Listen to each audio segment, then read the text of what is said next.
আমার সব বন্ধুরা ভালো থাক, বরাবরের মতো এটা চাইবই। আজ চাইব বিশ্ব ভ্রাতৃত্ব বজায় থাকুক চিরকাল।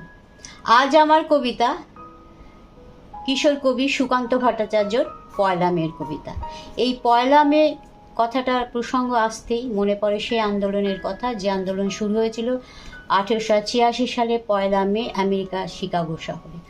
ধাপে ধাপে সেই আন্দোলন বাড়তে থাকে। এই আন্দোলনের মুখ্য উদ্দেশ্য ছিল শ্রমিকদের যে 8 ঘন্টা থেকে তারও বেশি 10, 12, 14 এমনকি 16 ঘন্টা পরিশ্রম করানো হতো অপ্রতুল পারিশ্রমিকের বিনিময়ে।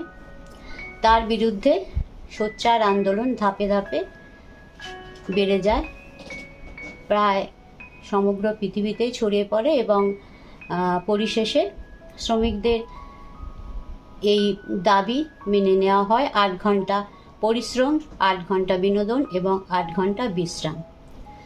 কিন্তু এই অধিকার স্থাপন করার জন্য অনেক শ্রমিক নেতার প্রাণ দিতে হয়েছিল, বহু মানুষের রক্তক্ষয় হয়েছিল, যার বিনিময়ে শ্রমিকদের 8 ঘন্টা কাজের দাবি প্রতিষ্ঠিত হয়েছিল। আজ প্রায় পৃথিবীর 80টি দেশে এই শ্রমিক দিবস, আন্তর্জাতিক শ্রমিক দিবস, মে দিবসে পয়লা মেতে অত্যন্ত শ্রদ্ধার সঙ্গে পালন করা হয়। আজ আমার কবিতা পয়লা মের কবিতা, কবি কিশোর কবি সুকান্ত ভট্টাচার্য। লাল আগুন ছড়িয়ে পড়েছে দিগন্ত থেকে দিগন্তে। কি হবে আর কুকুরের মতো বেঁচে থাকায়? কত দিন তুষ্ট থাকবে আর অপরের ফেলে দেওয়া উচ্ছিষ্ট হারে?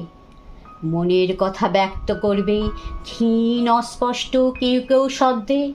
ক্ষুধিত পেটে ধুকে ধুকে চলবে কতদিন ঝুলে পড়া তোমার জীব? শ্বাসে প্রশ্বাসে ক্লান্তি টেনে কাঁপতে থাকবে কত কাল?